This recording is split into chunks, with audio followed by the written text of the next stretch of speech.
কৃষক কৃষি তার উন্নয়ন সব নিয়ে আমাদের এই আয়োজন। বাংলার কৃষি, বাংলার কৃষি, বাংলার কৃষি। ফলবে ফসল ভরবে গোলা আরো বেশি বেশি। বাংলার কৃষি, বাংলার কৃষি, বাংলার কৃষি, বাংলার কৃষি, বাংলার কৃষি। সুপ্রিয় দর্শক, বাংলার কৃষি অনুষ্ঠান থেকে আপনাদের সবাইকে শুভেচ্ছা। কৃষি তথ্য, প্রযুক্তি, পরামর্শ এই সব নিয়ে আমাদের প্রতিদিনের কৃষি বিষয়ক অনুষ্ঠান বাংলার কৃষি।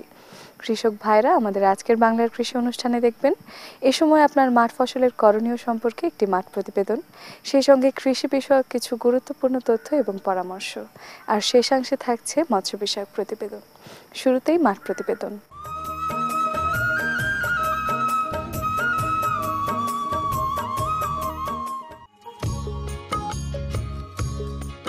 গমের ব্লাস্ট একটি ছত্রাকজনিত রোগ। শীষ বের হওয়া থেকে ফুল ফোটার সময়ে উষ্ণ ও আর্দ্র আবহাওয়া থাকলে এই রোগের আক্রমণ ঘটে। আক্রান্ত ক্ষেতে গমের ফলন 25 থেকে 30 ভাগ কমে যায়। ক্ষেত্রবিশেষ ক্ষেতের সম্পূর্ণ ফসল নষ্ট হতে পারে। আক্রান্ত দানা পুষ্ট হওয়ার সুযোগ হয় না। এই রোগ দেখা দিলে শীষের এক স্থানে সাদা দেখা যায়, যা দ্রুত ছড়িয়ে পড়ে। তবে ছত্রাক আক্রান্ত অংশ কালো থাকে। শীষের গোড়া আক্রান্ত হলে পুরো শীষ সাদা হয়ে শুকিয়ে যায়। পাতা আক্রান্ত হলে পাতায় চোখের মতো ধূসর বর্ণের ছোট ছোট দাগ পড়ে। বীজের মাধ্যমে এই রোগের উৎপত্তি ঘটে এবং বাতাসের মাধ্যমে দ্রুত ছড়িয়ে পড়ে। গমের ব্লাস্ট রোগ একটি ছত্রাকজনিত ক্ষতিকর রোগ। দক্ষিণাঞ্চলের 7টি জেলায় এর আক্রমণ দেখা দিয়েছে এবং সেখানে দেখা যাচ্ছে গড়ে 15,000 হেক্টর জমি আক্রান্ত হয় এবং আমাদের যে ফলন, গড় ফলন প্রায় 25 থেকে 30% ক্ষতিগ্রস্ত হয়েছে। গমের ব্লাস্ট রোগের লক্ষণ সাধারণত শীষ বের হওয়ার সময় এটা প্রকাশিত হয়। সাধারণত প্রথমে গম ক্ষেতের কিছু কিছু এলাকায়, ছোট এলাকায় শীষ সাদা হয়ে যায় এবং আস্তে আস্তে পুরো ক্ষেত সাদা হয়ে যায় এবং শুরুতে শীষ বেরোর পর সাধারণত শীষের আক্রমণ লক্ষ্য করা যায় এবং আক্রান্ত জায়গা স্থানে কালো দাগ পড়ে এবং সেখান থেকে শীষের উপরিভাগ সাদা হয়ে যায় এবং যেখানে শীষের গোড়া আক্রমণ সেখানে পুরো শীষ সাদা হয়ে যায় এবং অল্প সময়ের মধ্যে, এক সপ্তাহের মধ্যে পুরো ক্ষেত শীষ সাদা হয়ে যায় এবং বীজগুলো কুঁচকে যায়, যার ফলে গমের ফলন আশঙ্কাজনকভাবে হ্রাস পায় এবং বীজের মানও অনেক নিম্ন মানের হয়ে যায়। এই রোগটা সাধারণত বীজবাহিত, প্রথমে এটা বীজে থাকে কিন্তু যখন এক ক্ষেতে আক্রমণ হয় তখন কিন্তু বাতাসের মাধ্যমে এক ক্ষেত থেকে আর এক ক্ষেতে, যদি অনুকূল পরিবেশ পায়, তাপমাত্রা বেশি থাকে ওই সময় এবং স্যাঁতস্যাঁতে আবহাওয়া থাকে কয়েকদিন, 2-3 দিন বৃষ্টি হলে এই স্যাঁতস্যাঁতে আবহাওয়া বিরাজ করে, তখন এই রোগ জীবাণুটা শীষে আক্রমণ করার জন্য অনুকূল পরিবেশ হয়। এই রোগের জীবাণু কিছু কিছু ঘাসের মধ্যেও বাস করতে পারে। শীষ বের হওয়ার সময় উষ্ণ আবহাওয়া, বৃষ্টিপাত ও স্যাঁতসেঁতে পরিবেশ এই রোগের জন্য অনুকূল। এই রোগের আক্রমণ থেকে রক্ষা পেতে রোগমুক্ত ক্ষেত থেকে বীজ রাখতে হয়। অপেক্ষাকৃত কম সংবেদনশীল জাতের চাষ করা যায়। বীজ শোধন করে নেওয়া যায়। বপন সময় এমনভাবে ঠিক করা যায় যেন শীষ বের হওয়ার সময় আবহাওয়া রোগের অনুকূলে না থাকে। গমের ক্ষেত আগাছা মুক্ত রাখতে হবে। শীষ বের হওয়ার সময় এবং 12 থেকে 15 দিন পর 10 লিটার পানিতে 6 গ্রাম নাটিভো 75 WG অথবা নভিটা 75 WG মিশিয়ে প্রতি 5% জমিতে স্প্রে করতে হয়। গমের ব্লাস্ট রোগ গমের বেশ ক্ষতি করে। এই ফসলের চাষ করতে ব্যবস্থাপনার বিষয়গুলো সঠিকভাবে জেনে নিয়ে চাষ করা দরকার, যেন ক্ষতি এড়ানো যায়। এই রোগ প্রতিরোধী জাত উদ্ভাবনেরও প্রয়োজন রয়েছে।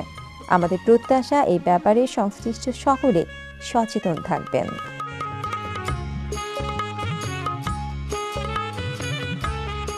এই রোগ দমনের জন্য প্রথমেই যেটা দরকার, রোগমুক্ত এলাকা থেকে বীজ সংগ্রহ। এই ব্যাপারে আমরা কৃষক ভাইদের পরামর্শ দিয়েছি, যেখানে রোগ হয়নি সেখান থেকে বীজ সংগ্রহ করার জন্য এবং বপনের পূর্বে বীজটা শোধন করতে হবে। সেটার জন্য আমি বলতেছি প্রোভ্যাক্স 200 অথবা ভিটাফ্লোর, যেটা যদি বীজ মিশিয়ে 3 গ্রাম বা 3 মিলিগ্রাম হারে মিশিয়ে কৃষক ভাইরা বপন করেন, তাহলে সিডে যদি বীজে সংক্রমণ থাকে সেটা অনায়াসে দমন করবে এবং চারার সংখ্যা, ফলন বৃদ্ধি পাবে। সময় মতো যদি কৃষক ভাইরা বপন করেন তাহলে এই রোগের এই আক্রমণ থেকে অনেকটা রেহাই পাওয়া যাবে।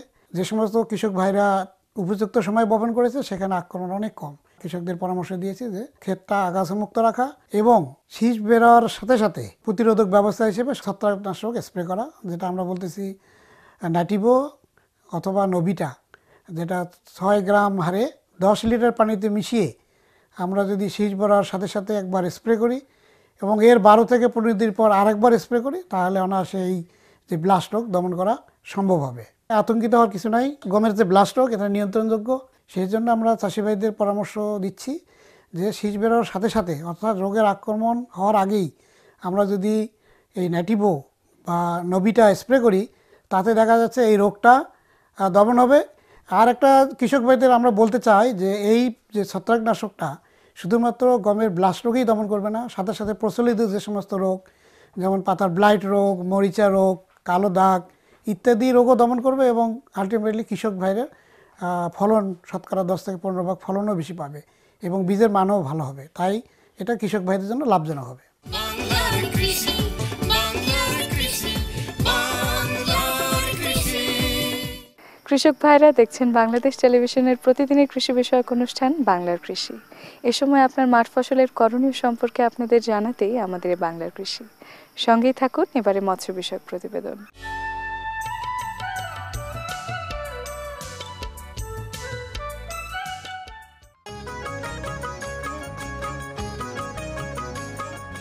ভাতে মাছে বাঙালির প্রধান জীবন জীবিকা মৎস্য সম্পদের উপর নির্ভরশীল। এদেশে রয়েছে অসংখ্য নদীনালা, খালবিল, হাওর বাওর, পুকুর, ডোবা, মৎস্য অভয়াশ্রম ও বিভিন্ন জলাশয়। আগে অনেক জলাশয়ে প্রাকৃতিকভাবে অনেক মাছ বেড়ে উঠত। বর্তমানে গ্রামীণ মানুষের জনসচেতনতা বৃদ্ধির কারণে তারা এই সকল পরিত্যক্ত জলাশয় কিংবা প্রাকৃতিক জলাশয় মৎস্য উৎপাদনের আওতায় নিয়ে আসতে সক্ষম হয়েছে।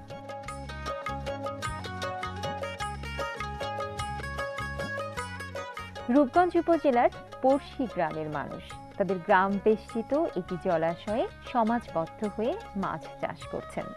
গ্রামের অনেকেই এই খামারে কাজ করে, কেউ জাল টানে, কেউ নৌকা চালায়, আবার কেউ কেউ মাছ ধরে বাজারে নিয়ে বিক্রি করে।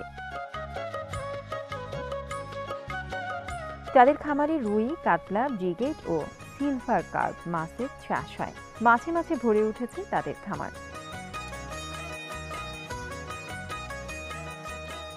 মাছ বিক্রির লাভের অংশ থেকে জাল, নৌকা, মাছ ওজন করার মেশিন ক্রয় করা হয়েছে।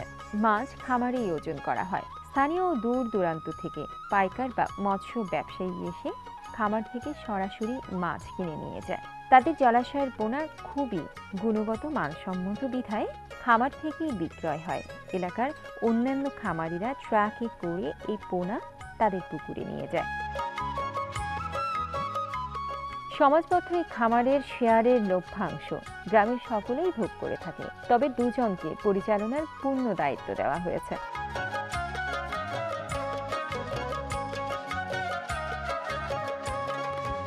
গ্রামবাসীর সহায়তায় তারা খামারের পরিচালনা করেন।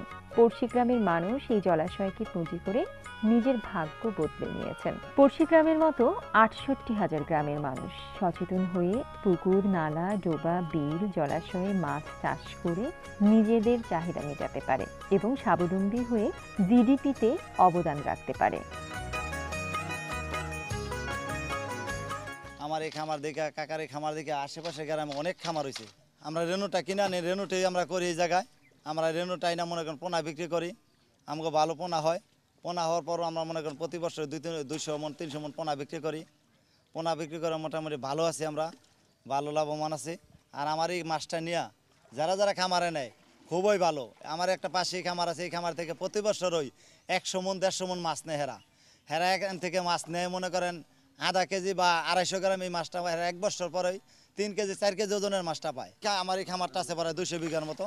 আমরা প্রতি বছরই এই খামারটা নিয়ে এই এলাকার ভাই বারাদের চাচা যারা সবাই থাকে, সবারই নিয়ে থাকে। সবাই মনে করেন 5,000 টাকা শেয়ার দেয়, 3,000 টাকা লাভ পায়। মাছের খামার থেকে আমি সরি না, মাছের খামারটা খুবই ভালো একটা ব্যবসা।